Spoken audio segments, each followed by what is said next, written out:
Olá, ouvintes do Connect Executivo. Estamos aqui hoje para falar de um assunto muito importante nesse episódio.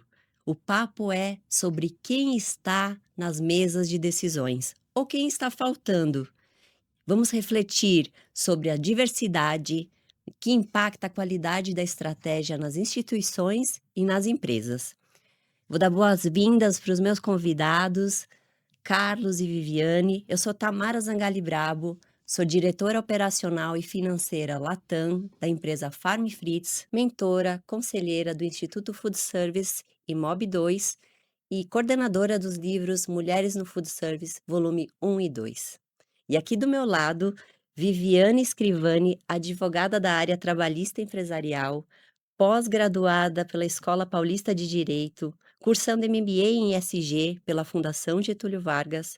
Viviane, que trabalha com governança corporativa e ESG na empresa Trek Rossi Watanabe, foi a primeira mulher negra eleita secretária-geral adjunta da OAB, subseção Santo Amaro, e além disso, é autora das obras coletivas Diversidade e Inclusão no Direito, promovendo a equidade racial na advocacia brasileira, o direito sobre o olhar delas. É um prazer tê-la aqui conosco. E Carlos Andrade, um economista formado pela Universidade Federal de Pernambuco, com outras formações em instituições como Universidade de Coimbra, Fundação Dom Cabral e EBGC, conselheiro de administração da Celesc, onde também coordena o Comitê de Finanças. Carlos tem uma carreira internacional brilhante por países como Estados Unidos, México, Venezuela, e com passagens em instituições como JP Morgan e, mais recentemente, vice-presidente da EDP Brasil. Seja muito bem-vindo, Carlos. Prazer estar aqui, obrigado. Vou começar com a Viviane. É uma grande honra ter você aqui. Li sua Obrigada. história, sou sua fã já, de coração.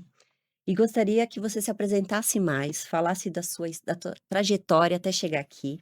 E aí, linkando a isso, como é que essa trajetória, toda essa sua bagagem que você tem, quando é que você percebeu que o momento da diversidade, o peso da diversidade era fundamental para isso, para essas decisões que você escolheu na sua vida? Bom, obrigada, Tamara. Primeiro eu queria agradecer o convite, né, me senti muito honrada de estar aqui com pessoas de tão peso, né, Carlos, que já fizeram toda a propaganda aqui.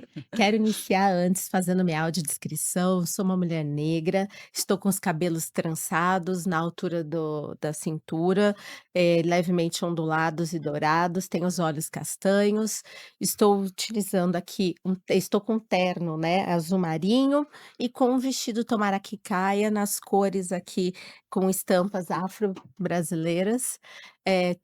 Estou aqui na casa, né, da faixa dos 40 mais, 50 menos, mas eu digo que quando a gente fala de trajetória, eu gosto muito, né, quando a gente fala que a nossa história, ela é digna de ser honrada, né, porque muitas pessoas às vezes pensam que: "Ai, minha história não tem nada", eu falo: "Não, cada coisinha que aconteceu é importante". Eu venho do interior de São Paulo, sou filha de uma adoção interracial, sou filha da Marlene, do Rafael, né, então a minha família toda é uma família de pessoas não negras, então já começa ali um pouco essa questão da diversidade, né.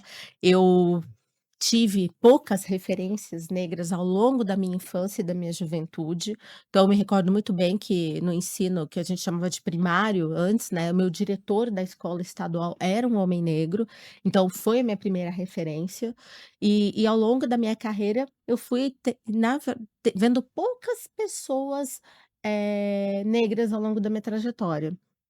E acho que isso muda bastante, né. Então, quando a minha universidade, por exemplo, eu tinha mais uma pessoa negra na minha sala, então quando a gente vê todo aquele retrato, nós não tínhamos tanta representatividade. E eu tenho que reconhecer meus privilégios ao longo da minha trajetória, que eu até tinha conversado com você um pouco nos bastidores, né. Eu venho de, rotinas de trabalho, de empregos em que eu fui indicada pelo trabalho que eu exercia. Então, vinham antes a minha história profissional, antes do meu tom de pele. As Uhum. pessoas iam saber que eu era uma mulher negra depois que me conheciam. Então isso favoreceu muito. Mas eu percebi o peso, da diversidade quando uma dessas trajetórias eu não tinha sido indicada. E eu fui até a final de uma entrevista, na época de estágio, para um grande escritório de advocacia, e na entrevista com a psicóloga falaram: "Olha, como você vai se sentir sendo a primeira, estagiária negra? Como que você lida com isso? Como que você lida com brincadeiras?". Isso no mais ou menos no ano de 2000, 2001, onde não era tão discutida a pauta Hum. racial aqui no Brasil. Então lá eu percebi esse peso, essa ausência, de diversidade no corpo diretivo, na grande liderança daquele escritório, ele pesou no momento de uma entrevista, Hum. que eu acredito que ela seria conduzida de uma outra forma, caso, tivessem mais representatividade.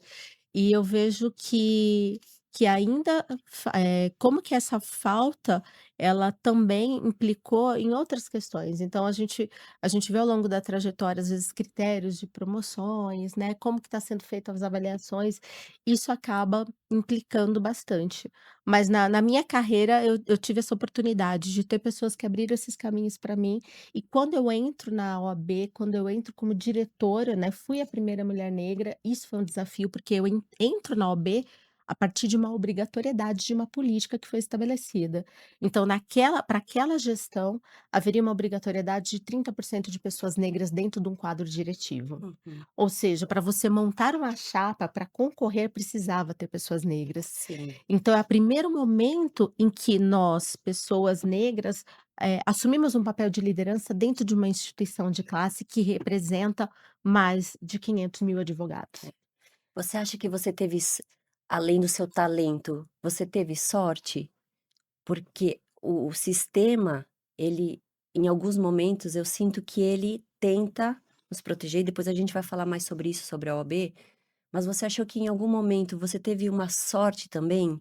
Porque hoje eu cheguei aonde eu cheguei e eu digo que são por 2 fatores: meu talento, meu esforço e eu também tive sorte, Uhum, porque eu sou uma menina também que saiu de lá de Caxias do Sul e conquistei meu espaço aqui, porque eu tive algumas oportunidades que apareceram na minha vida e eu peguei elas. uhum. Você acha que tem essa parte também?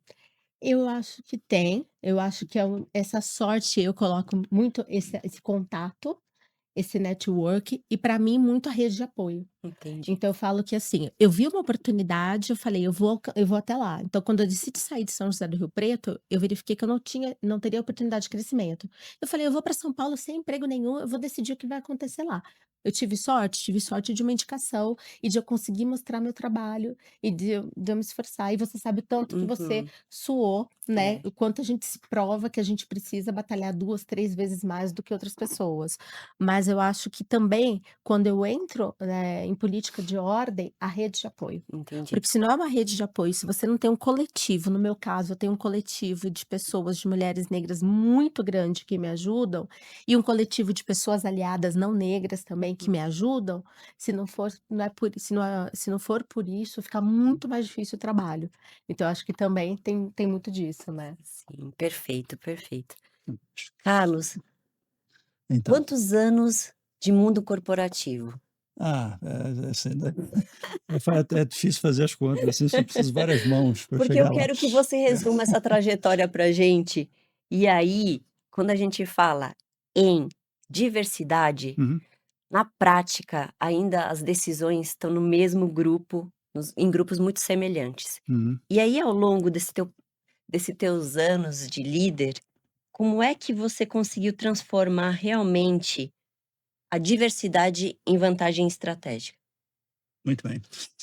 Vou fazer como a Viviane fez muito bem a sua descrição, audiovisual. Eu sou um homem alto, tenho quase 1,90, tenho 1,89.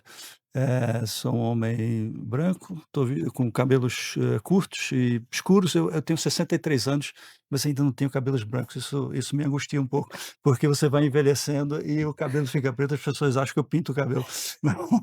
Mas isso é uma coisa genética. O meu pai também, com quase 80 anos, ainda tinha cabelos pretos, no fim das contas. Mas, eu estou vestido muito formal, com a camisa azul escura, de manga comprida, uma calça caqui, e um sapato que eu não sei muito bem de que cor é, mas é meio vinho, alguma coisa assim. E essa é a minha descrição. É um grande prazer estar aqui, Tamara, e agradeço muito o convite, estar aqui também, e conhecer a Viviane também. Eu sou pernambucano, muitas vezes quando eu digo que sou pernambucano, as pessoas reconhecem o meu sotaque, mas quando eu não digo nada, é muito difícil identificarem de onde eu sou, porque eu durante, assim, toda a minha infância e adolescência, quer dizer, meu pai era jornalista e a gente viveu em diferentes lugares, né, e aí eu não fiquei com aquele sotaque enraizado mesmo, né.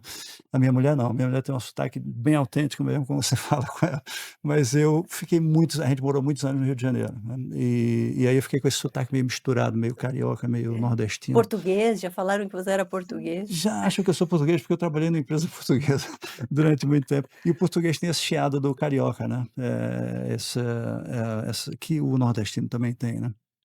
Mas quando eu digo que sou pernambucano, você reconhece as vogais abertas e tudo mais. Mas então foram esses anos entre Recife, eu nasci em Recife, Rio de Janeiro e São Paulo principalmente, que meu pai, trabalhou nesses vários lugares, a gente saiu atrás dele. Depois eu fiz a universidade lá em Recife e fui contratado pelo antigo banco Chase Manhattan, né, que na época tinha agências no Brasil inteiro, então foi lá em Recife e foi buscar lá na universidade e tudo, e eu fui contratado e eu comecei como trainee, fiquei quase 18 anos em banco, né. Tive diversas áreas assim, crédito, fui client manager na área de corporate, fiz auditoria quando eu fui para Venezuela. Eu tive em crédito quando eu fui para o México, depois morei nos Estados Unidos muitos anos, quase 6 anos. Isso foi uma das primeiras coisas que eu aprendi de diversidade, foi no banco americano, porque, assim, eu comecei a trabalhar, bom, com 63 anos, eu comecei a minha carreira em 1985, né, 1985. Então você imagina, segunda metade da década de 80, você já tinha nos bancos americanos, as mulheres já tinham um papel importante, né, então os primeiros 10, quase 10 anos da minha carreira, por 15 anos, né, eu ti não, todo o período que eu fiquei no banco, eu estava tentando rememorar, mas eu tive 8 chefes. Desses 8, 6 eram mulheres, né. Ah, que Sim, eu bacana. tive várias chefes mulheres, né. Muitas duríssimas, né, porque você imagina, a mulher hoje É. já é difícil, imagina 30 anos atrás, né, Uhum. 40 anos atrás, como era difícil você vencer no mundo corporativo como mulher, né. Então elas eram duríssimas, duríssimas, né, mas eu aprendi tanto, depois tinha uma que era o capeta de brava, assim. Adoro. Que eu lembro bem, ela chamava Bobby Fischer, Roberta Fischer, assim. Mas, assim, foi com quem mais eu aprendi, assim, foi impressionante. Então isso é que me deu, assim, pela primeira vez, e aqui no Brasil a realidade era muito diferente, mas vinham americanas trabalhar aqui, coisa assim, Uhum.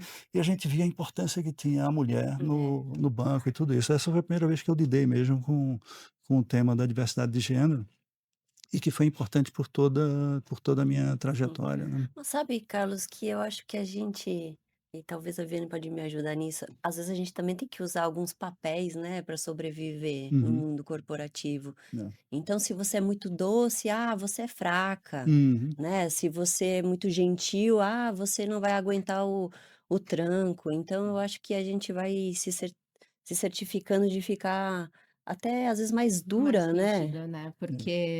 porque é o olhar que você tenta tratar como igual. Você Uhum. tenta mostrar que: "Olha, eu sou igual a você". E eu acho que agora, nesse momento, acho que quando a gente está falando de anos atrás, a gente tinha essa postura realmente mais É, forte, é. e É. agora as mulheres estão conseguindo ver, assim, estão conseguindo usar mais da sutileza, né, que Exato. Uhum. agora o mercado não está tão, eh não sei se agressiva é uma É, palavra, assim, sim, muito sim, forte, Uhum. mas tinha isso, É né, porque verdade. senão era respeitada, né, É exato. tinha isso. que impor. E aí a gente vai se adaptando conforme o ambiente que a gente tá, né? Uhum. É isso E mesmo. aí tá evoluindo. Eu Uhum. acho que evoluímos muito, mas ainda tem muita coisa para mudar. E Uhum. aí, falando no que temos a mudar, Vi, eu queria falar contigo sobre as instituições que fazem parte Uhum. também na sociedade, né? É um papel tão importante. E quando eu falo de OB, por exemplo, você acha que a OB ou outros órgãos, eles podem ajudar nessa formação de liderança, na defesa dos direitos, no incentivo à participação de grupos historicamente menos representados? qual é o impacto que você acha que pode ter realmente, na sociedade? Eu tenho certeza que grandes instituições, né, influenciam. Eu tenho que, no caso, falar como OAB, porque como eu comentei com você, eu entrei na política de ordem em razão de uma política afirmativa, né, dessa obrigatoriedade de nós termos 30% de pessoas negras dentro do universo corporativo, dentro do universo ali diretivo da OAB. Ou seja, eu, como OAB seccional, e as 258 subseções espalhadas ao longo do estado de São Paulo, necessitam, obrigatoriamente, tem pessoas negras dentro da sua direção. Legal. E isso também foi aplicado em relação aos editais para o quinto constitucional. Então, nós temos, né, a OAB tem um papel de indicar um profissional para representar a advocacia paulista nas grandes cortes. Nós tivemos recentemente para o Tribunal de Justiça, e dentro do edital ele já prevê que é obrigatória a paridade de gênero e a equidade racial. E com isso nós elegemos o primeiro desembargador negro do Tribunal de Justiça este ano. Legal. Então, Esse isso. primeiro esse ano foi. Exatamente. Então, isso é muito importante, mas por conta de práticas que foram implementadas. Uhum. Nós temos também a questão interna que também deve ser feita, porque não adianta a gente estar olhando para fora se a gente não está praticando dentro. Claro. Então, responsabilizações. Não sei se vocês sabem, por exemplo, os advogados, muitas vezes eles estão atuando não apenas judicialmente, administrativamente, e às vezes também dentro da própria OAB. Às vezes numa visita, às vezes ele vai ser atendido por um funcionário. E se houver atos, né, de racismo, de misoginia, de capacitismo, ele pode ser responsabilizado eticamente. Porque nós temos todo um tribunal de ética profissional. E ele pode perder a habilitação profissional dele. Ou seja, você cursou 5 anos de faculdade, você se habilitou e você não pode exercer mais aquela profissão. Então, isso também eu acho importante. Além também, né, de toda a parte que a gente tem em relação à sociedade. Então, nós temos a Comissão de Igualdade Racial, a Comissão sobre a Verdade da Escravidão Negra no Brasil, que tem essa função, né, de trabalhar tanto a capacitação, treinamentos, mas também ter ações junto à sociedade. A gente já teve, quando eu estava em Santo Amaro, por exemplo, a Comissão de Igualdade Racial indo até as escolas, né, para falar sobre Sim. práticas discriminatórias, para ter ali um momento de curso. Então, isso também foi importante. Educação, Nós né? temos, por exemplo, a ampliação do programa de assistência judiciária gratuita por meio do convênio com a prefeitura, em que nós ampliamos para atender casos de discriminação racial. Então, são várias ações, Ações. né? Nós estamos atuando, por exemplo, não sei se a gente tem, por exemplo, um protocolo que foi estabelecido pelo Conselho Nacional de Justiça, em que os desembargadores, os magistrados, quando forem analisar o processo, eles têm que avaliar a questão da diversidade. Por quê? Eu não posso, por exemplo, ter uma mulher que ajuizou uma reclamação trabalhista, por exemplo, falando que sofreu um assédio no ambiente de trabalho, e eu ter uma revitimização dessa mulher. Ou como que eu vou julgar, por exemplo, um caso de feminicídio, eu vou ficar culpabilizando a vítima? Ah, mas ela foi assassinada porque ela estava com uma roupa curta. Exato. Ela foi, então, assediada no transporte público porque ela estava, né? Não. Então, esse protocolo, ele vai falar para o magistrado: olha, como que você tem que conduzir esse processo? O que que você não pode deixar acontecer? E aí a OAB faz o quê? A gente lançou o ano passado o Observatório de Julgamento com Perspectiva de Gênero e Raça para falar o seguinte: a magistratura ela tem obrigatoriedade de aplicar esse protocolo. Se ela não aplicar, ela pode sofrer sanções administrativas, mas eu preciso saber se ela está sendo aplicada. E eu preciso preparar os advogados também para que eles saibam como aplicar esse protocolo. Então, o papel da OAB é fundamental nesse momento, porque ela está não apenas analisando questões internas, mas aspectos sociais e fazendo esse advocacy. O que nós podemos fazer junto ao judiciário. Então, a gente lançou no passado também um programa, né, o combate ao racismo no futebol com a Federação Paulista. Por quê? Porque quantos e quantos casos vocês não veem em relação ao racismo no futebol?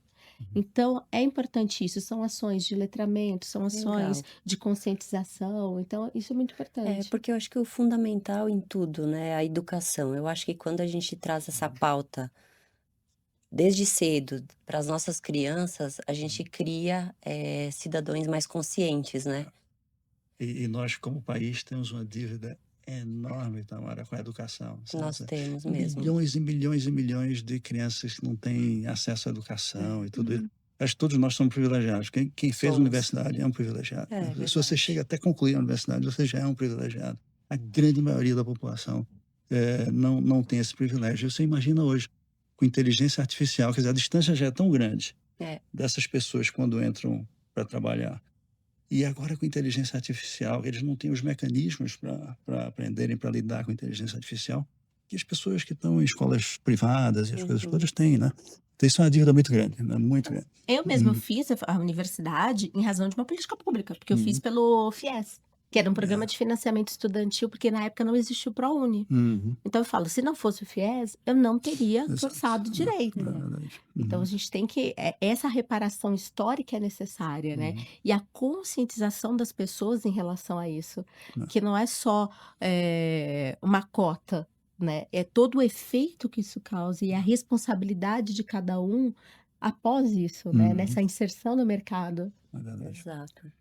E aí a gente falando de conselho, né, Uhum, Carlos, a gente também tem uma parte muito pequena ainda de mulheres, de muito. negros, né, que fazem parte do conselho. Você que é um conselheiro experiente, A gente vê isso em todos, na maioria das empresas. Quer é, dizer, é. e foi inclusive lá que a gente se conheceu no IBGC. Uhum, Eu gostaria de ouvir a sua opinião sobre o papel do conselheiro uhum. hoje e como você enxerga a contribuição de um conselho mais diverso realmente na construção de visão de longo prazo das empresas. É absolutamente crítico. Quer dizer, eu acho que primeiro, o tema da diversidade, eu acho que tem de ser tratado de uma forma estratégica, né? E tem de ser top-down, ou seja, tem de ser dos mais altos níveis da administração da empresa, tem de estar convencidos de que estrategicamente é muito importante você apostar nas políticas de diversidade e inclusão. Isso tem que estar no conselho e o conselho em parceria com a diretoria, com o presidente da empresa, juntos tem de transformar e criar essas políticas. Esse é o primeiro ponto. O segundo ponto é você precisa disseminar isso. Como é que isso chega do senior management até a base da empresa? Então você precisa ter canais para disseminar isso, né? Um, e o terceiro é que você precisa tratar a diversidade e a inclusão como um projeto de gestão. Da mesma forma que você tem um projeto para construir hidrelétrica, você vai construir uma ponte, você tem que tratar dessa forma, porque só assim você vai conseguir implementar e disseminar isso pela empresa.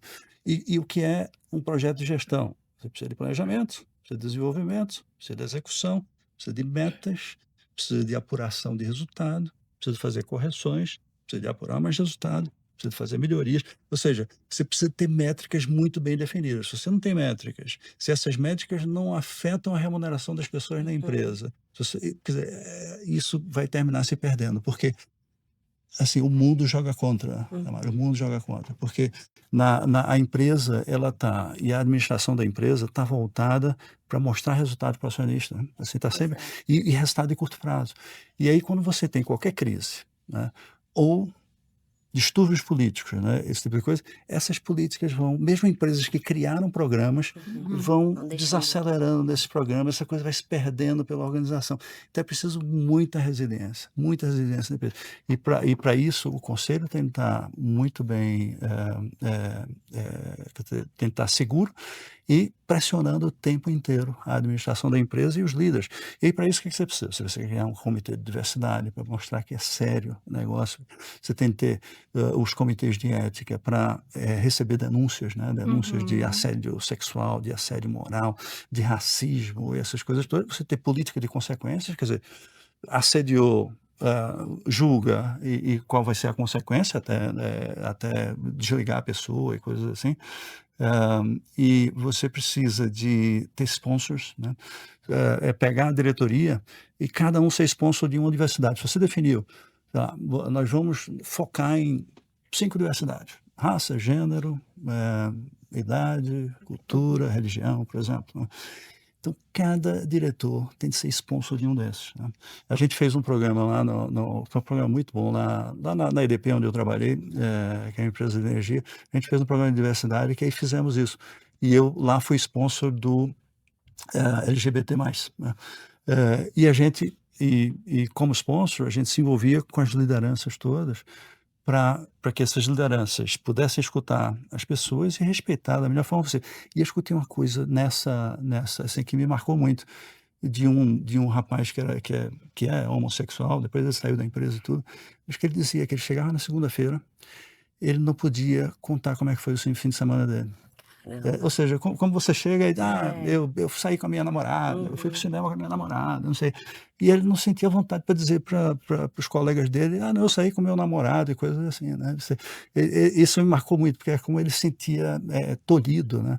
E você precisa ter esse senso de pertencimento, né? Eu lembro que no escritório a gente também Uhum. trabalha com isso, né? Porque já tem um comitê de diversidade há mais de 3 décadas, mas foram criados os grupos de afinidade. Uhum. Então tem o étnico-racial, o LGBT, nós temos o de gênero, PCD, o geracional, que foi o último que foi lançado, Uhum.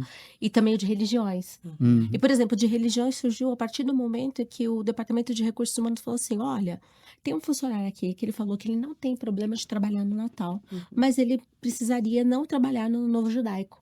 E aí a gente falou: olha, você precisa dar o Natal, né? Mas nós precisamos também atentar para os outros feriados religiosos, né? Porque apesar da gente falar que o Brasil é um estado laico, a gente sabe que o nosso calendário é regido, né, pela católico apostólico romano.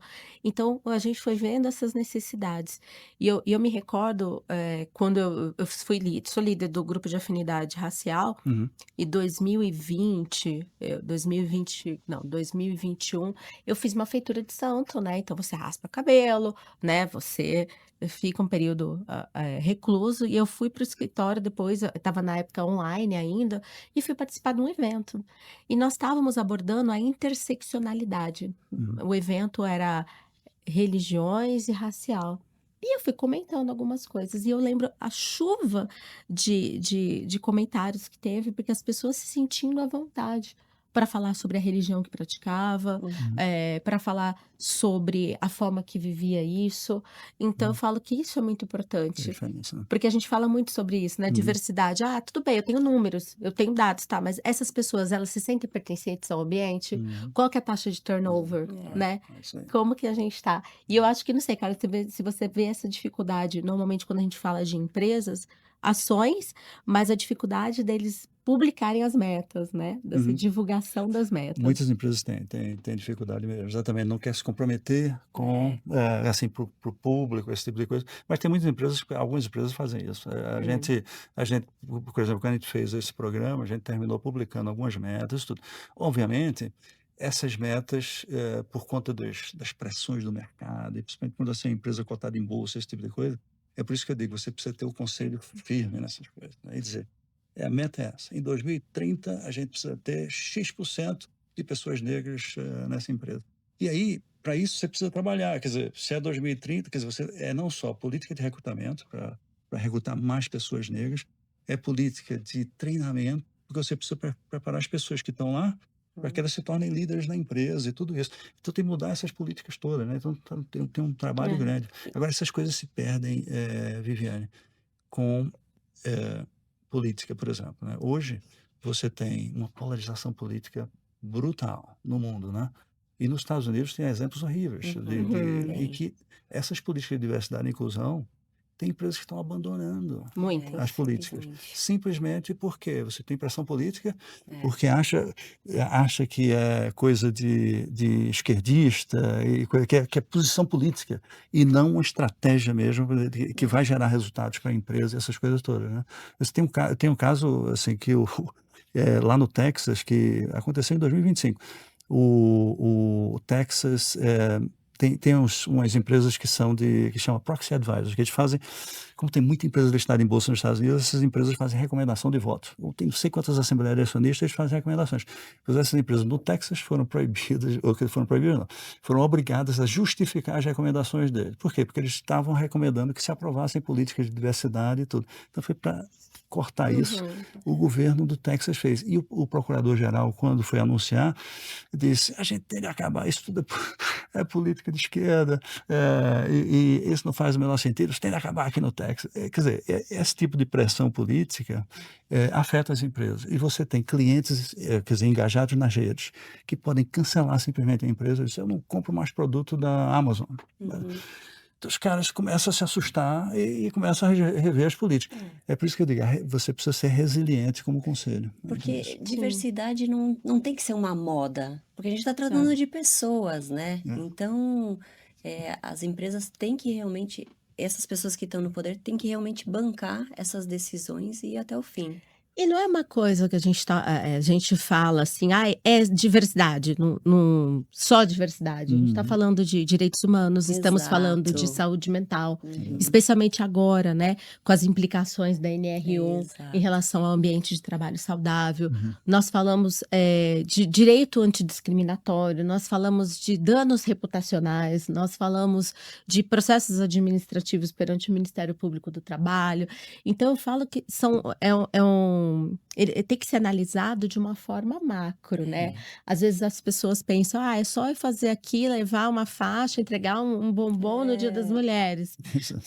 Não, o que vocês estão fazendo para trabalhar a saúde mental dessas mulheres, que algumas que são mães solos, outras que têm filhos atípicos. Então, essa necessidade. Quando você comentou, por exemplo, do conselho, né? Tem um curso de formação do Conselheira 101, da Jandaraci Araújo, que ela faz justamente voltada para a formação de conselheiras mulheres negras, indígenas, né, de diversas etnias, para que possa ser inseridas nos conselhos administrativos de grandes empresas. Então, é uma máquina, assim, né, que a gente fala que é todo um ecossistema que precisa ser movimentado para que a gente mude uma realidade. Verdade. Eu tenho uma provocação para você, Viviane. A diversidade na liderança é uma questão de justiça social ou é de estratégia de negócio? Os dois. Porque a gente comentou aqui, né, de reparação histórica, né? Porque são posições que nunca foram ocupadas por essas pessoas. E aqui a gente está falando de diversidade, eu não posso esquecer também dos outros nichos de diversidade. O quão difícil é você ver pessoas PCDs inseridas em posições de liderança. Por quê? Porque como que era o acesso delas? Se as pessoas negras têm a dificuldade pelo fato social, as pessoas PCDs, além da questão social, tem a questão da acessibilidade. Do ambiente não está preparado para que elas possam estar lá. Então, elas não vão conseguir porque tem escada, elas não vão conseguir porque não tem um banheiro com adaptabilidade para cadeiras de rodas, ou porque ela não tem um livro em braille, ou porque ela não tem, de repente, uma pessoa que necessita de um auxílio de um outro profissional por questões neurodivergentes. Então, quando que elas conseguem ascender? As pessoas, muitas empresas simplesmente colocam os PCDs ali para cumprir uma cota que é obrigatória, mas em quais posições elas estão? Exato. Muitas vezes elas estão no operacional e elas não têm uma projeção de carreira que elas consigam atingir uma posição de liderança. Então, quando a gente fala de uma reparação são vários corpos. Quando eu falo de pessoas trans, a dificuldade das empresas não quererem inserir, porque eu vou ter que fazer isso, eu vou ter que fazer um banheiro dessa forma, porque eu não sei como que eu vou tratar, mas espera, que olhar que você está tendo sobre isso? E aí chega aquele teto de vidro, né? Porque elas estão há anos e você não vê essa ascensão. Você não vê isso refletido num board, você não vê isso refletido no nível C-level, você vê só ali, no máximo mid-level. Então, é todo essa questão, porque elas não estão com a caneta na mão. E a partir do momento que elas não estão com a caneta na mão, você não consegue ter um olhar ali estratégico que abranja toda essa diversidade. Elas não vão conseguir trazer ali opiniões que vão te auxiliar a conduzir o negócio. Então, eu acho que isso é importante. Então, quando você tem uma liderança, né, que é diversa, ela tem esse outro olhar. Quando assumi a liderança, eu tenho pessoas diversas na minha equipe, eu sempre busco isso. Então, no gabinete, eu sempre busquei trazer pessoas diversas. Quando me mandam o currículo, eu falo, é do pilar de diversidade? Eu quero trazer. Seja A pessoas negras, oportunidade, pessoas né? PCDs, pessoas mais velhas. Então, essa semana contratei 50 a mais, contratei pessoas negras. Na minha equipe, no escritório, a gente já teve pessoas cadeirantes, pessoas com nanismo, pessoas. Vai entrar uma pessoa em situação de. Uma jovem aprendiz em situação de abrigo. Porque quando que você olha para esse jovem, né? Teve uma notícia recente, por exemplo, de uma desembargadora em que ela estava analisando o caso de uma criança que está em situação de acolhimento e que estava buscando uma oportunidade profissional e ela não conseguia pelo endereço. Essa desembargadora colocou o endereço dela, Rio de Janeiro, Zona Sul.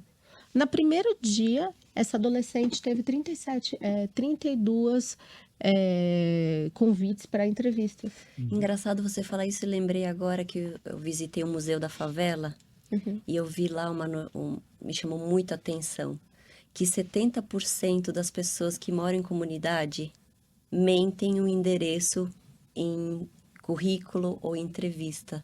Como é incrível isso, né? A gente tem que fingir algo que não para ter oportunidade de ser ouvido, né?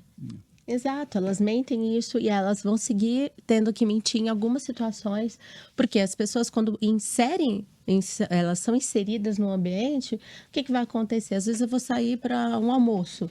Almoço de equipe, vamos todo mundo, né?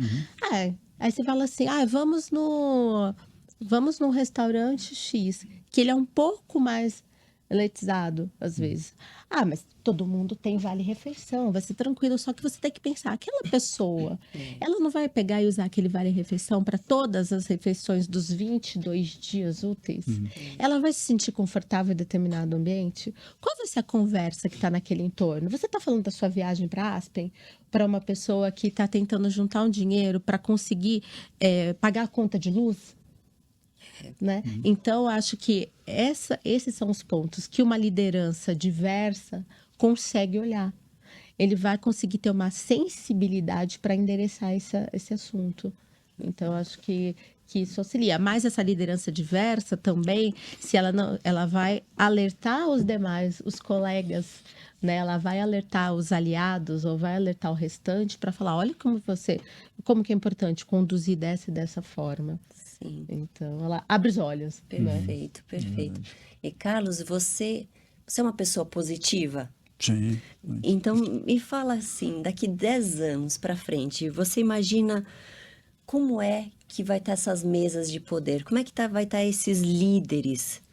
Eles vão estar mais diversos e completos ou eles vão estar ainda com essas barreiras que a gente tem hoje? Eu sou otimista com relação ao futuro. Acho que a gente vai ter retrocessos como tivemos ao longo da história, né? Ou seja, como agora mesmo, esse tema da diversidade e inclusão, que é um tema que nos últimos anos teve uma aceleração e agora a gente vê isso, muitas empresas freando um pouco e tudo. Não só nos Estados Unidos, mas aqui no Brasil, isso reproduz-se aqui, né? Então, esses retrocessos vão acontecer, porque o mundo é muito complexo politicamente, mas por que eu tenho otimismo? Porque isso depende da decisão das pessoas, né? Porque eu acho que depende de você se você é uma empresa, você está convencido de que a diversidade e a inclusão são fundamentais para a sua estratégia futura, você precisa de resiliência, né? E resiliência com todas essas influências negativas que a gente vai ter ao longo dos próximos 10 anos, e vai ter mesmo. E o que é que pode permitir essa resiliência? Exatamente, você tem um conselho diverso, né? Porque você, com um conselho diverso, você consegue ter diferentes visões e consegue ultrapassar todas essas ondas negativas que a gente certamente vai passar ao longo dos anos, né? E eu acho que daqui a 10 anos a gente provavelmente vai ter agente de IA no conselho também. Então vai ser um pouquinho mais confuso, ou até, menos confuso, até mais fácil. Confuso hoje para a gente pensar nisso, né? Mas lá na frente talvez seja mais comum a gente ter agente de IA ajudando ali no conselho e coisas desse tipo. Mas eu acredito firmemente que eu acho que esses movimentos que foram feitos nesses últimos anos acho que eles são imparáveis, né? Assim, imparáveis quando você pensa no horizonte dos próximos 30 anos, por exemplo, isso vai evoluir. Vai evoluir, a gente vai ter esses períodos de baixa, esse tipo de coisa, como tem acontecido mais recentemente, mas as coisas voltam. E eu acho que, assim, eu tenho essa visão positiva de que depende muito das pessoas que estão ali no conselho, e é por isso que o conselho tem de ser diverso mesmo, né? Sim, e também mostrar, como foi falado, né? Mostrar que essas estratégias vão trazer benefício para as empresas, Sim. Exato. né? Eu costumo dar um treinamento de finanças para pessoas de RH, e aí eu falo muito disso. Como é que a pessoa de RH vai mostrar para um CFO o investimento em pessoas? Não é só falando do bem-estar das pessoas, porque ele tem uma cabeça de negócio. Então, traz números, traz qual vai ser o retorno desse investimento nas pessoas, porque aí você tem, além da parte de cuidar do ser humano que está trabalhando com você, que no final vai trazer resultado, você traz para ele números e aí é muito mais fácil de conseguir isso. Eu trabalho também com a parte de licitação privada no escritório. Eu falo, olha, o cliente está perguntando aqui, né, para você concorrer a esse bid, eles estão perguntando quantas pessoas tem na sua equipe, ou quais as pessoas que vão atender a sua equipe, que são do pilar de diversidade. Outros perguntam, qual que é o percentual do valor da receita que eu estou investindo que vai ser direcionado para o pilar de diversidade? Antes, há vários anos atrás, perguntava-se apenas se você tinha política de diversidade. Atualmente, eles perguntam: você tem? Qual que são as suas metas? O que você está estabelecendo? Qual é o seu número? Qual são os percentuais?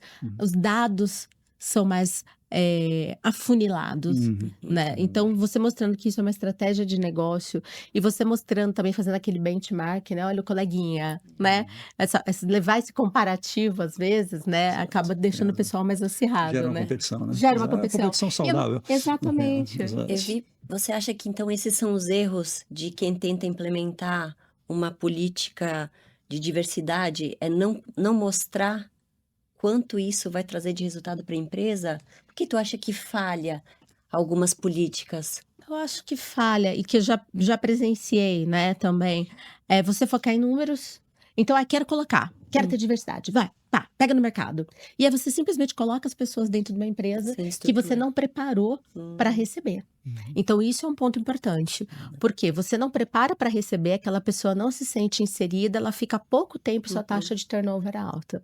Você não fazer esse mapeamento. Claro. Então, entender como que acompanhar essa jornada da pessoa que foi inserida. Isso também é um outro erro. Você não ter, como você comentou, diretrizes de governança. A partir do momento que eu estabeleço que eu quero ter diversidade, igual eu comentei que nós temos os grupos de afinidade, eu tenho responsável, líder, eu tenho a definição de cada das atribuições de cada pessoa, eu tenho um budget. A partir do momento que eu não tenho budget para as ações, eu não consigo movimentar. Então, isso também fica difícil. Quando eu não inserir isso na estratégia do meu negócio, nele inteiro. Então, a gente lançou essa área, né, de ESG institucional dentro do escritório. Por quê? Porque eu estou analisando no meu contrato que eu estou fechando com os meus fornecedores, se temos cláusulas de ESG, as cláusulas de direitos humanos, os fornecedores que eu vou contratar. Então, a gente está fechando um projeto agora no Rio de Janeiro, com a comunidade da Mangueira, para fazer um festival de empregabilidade, mas eu já estou falando, quais são os fornecedores locais? Eu não quero só o serviço de catering, eu quero locação, eu quero backdrop, porque eu tenho que favorecer essa cadeia. Claro. Então, quando a gente é signatário do Pacto Global da ONU, que mais buscam, tanto o Pacto Global da ONU, EcoVadis, Instituto Etos, todas essas iniciativas, eles buscam entender como que está a sua cadeia. Não é só você. Como que você está impactando na sua cadeia. Então, você não observar isso, eu falo que são os principais erros. Você não estabelecer, como o Carlos comentou, metas. É como qualquer outro aspecto da empresa, você tem que É um ter projeto, isso. né? Exato. Então, e você ter ações ali, você está preparado para alterar o ciclo, né? Claro. Você entender as respostas e poder alterar durante o projeto, tá preparado para todas as nuances que vão acontecer. Então, isso é importante. Se eu estou fazendo uma inserção de pessoas com deficiência, eu não posso partir da premissa que todas vão precisar das mesmas coisas. Eu tive, por exemplo, no escritório, uma pessoa cadeirante, e você fala assim, tudo bem, eu tenho um banheiro com cadeirante, que tem barra de apoio, tá maravilhoso. Só que essa pessoa tinha uma distrofia muscular, ou seja, ela não tem força nos braços, ela não vai utilizar. Ela não precisaria ter o assento mais elevado, ela precisaria ter um assento mais baixo. Claro. A gente teve a inserção, por exemplo, no time de uma pessoa com nanismo. Não adianta falar assim, vai ser tudo igual. Não, eu Não. tenho que entender qual que é a estatura. Então, ela fez uma visita antes no escritório para verificar quais seriam as necessidades de adaptações. Não basta eu trazer. Claro. Eu preciso Tá entender preparado. todas essas necessidades e estar preparado. Eu preciso ter accountability, eu preciso ter um pipeline de liderança, eu preciso ter um letramento contínuo, eu preciso entender que o treinamento não é só no onboarding. Ele é no onboarding, mas ele é um treinamento anual obrigatório e eu preciso estar reforçando isso constantemente. É como se fosse academia, porque senão isso se perde. As pessoas acabam esquecendo. Perde E a ter essa cabeça. conexão estratégica, Verdade, né? verdade. Tem que ser uma estratégia de negócio. A empresa tem que estar comprometida, como você comentou. Ela tem que estar comprometida do board, mas às vezes o board está comprometido, o C-level está comprometido, mas não chegou no mid-level. Então, ter esse top-down, Essa disseminação mesmo, mas né? bem É, forte, né? exato. Cuidado. É verdade. E então, para encerrar, porque a gente falou de vários detalhes, quem é que falta nas nossas mesas de poder? Se a gente fosse elencar, quem ainda precisa estar sentado nas tomadas de decisões? Nas tomadas de decisão. Bom, eu acho que a gente precisa ter... e quando a gente pensa em conselho, por exemplo, eu acho que a gente vai precisar pensar cada vez mais, olhando para frente, em ter pessoas, algumas coisas, menos... Hoje os conselhos são mais generalistas, né? Cada um de nós tem uma experiência grande na área corporativa e tudo mais, e vai participar de conselhos e tudo mais. Acho que você vai precisar cada vez mais de especialistas mesmo. Especialista em comportamento, especialista em tecnologia, especialista em sustentabilidade. Tem que ser pessoas... Como você tem um financeiro, sempre tem no conselho, você tem alguém que tem, como a Tamara tem, o viés e a veia financeira, né? Mas você precisa de pessoas que tenham essas outras formações, porque os desafios são muito grandes. Por exemplo, se você pensa em tecnologia, quer dizer, em comportamento, todos os problemas que a gente tem de saúde mental e essas coisas todas, você precisa ter alguém com essa visão dentro do conselho. Tecnologia, a inteligência artificial tem muito viés. Então, hoje, quando a gente fala dos vieses inconscientes do ser humano, imagina os vieses da inteligência artificial. Quer dizer, quando você começa a usar a inteligência artificial para fazer recrutamento, para fazer essas coisas todas, como a maioria das empresas vai fazer, porque é mais barato e tudo mais, e o grande perigo é isso começar a criar vieses, né? E aí você destruir todo esse esforço que foi feito para políticas de diversidade e inclusão. Então é muito importante você ter no senior manager pessoas comprometidas, quer dizer, que entendam de tecnologia e comprometidas em tornar esse processo, quer dizer, não desacelerar, digamos assim, as políticas e tudo. E eu acho importante também você ter em conselho alguém que está completamente fora do mundo corporativo, por exemplo, que tem uma visão muito diferente daquilo, que possa levar uma visão diferente para um conselho, né?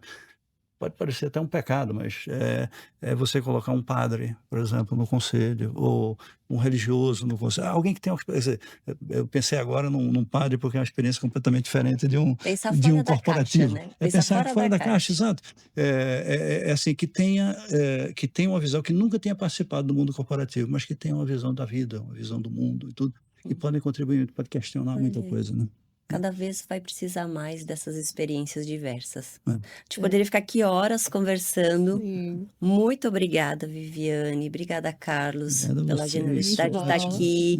As contribuições foram maravilhosas, incríveis. Espero que todos tenham gostado desse bate-papo. E a gente espera vocês nos próximos capítulos. Com certeza, foi ótimo. Vou votar em Viviane para o conselho. Olha, já estou sendo convidada para o conselho, vou deixar aqui registrada, @Viviane Scrivani para o conselho. Obrigada. Obrigada.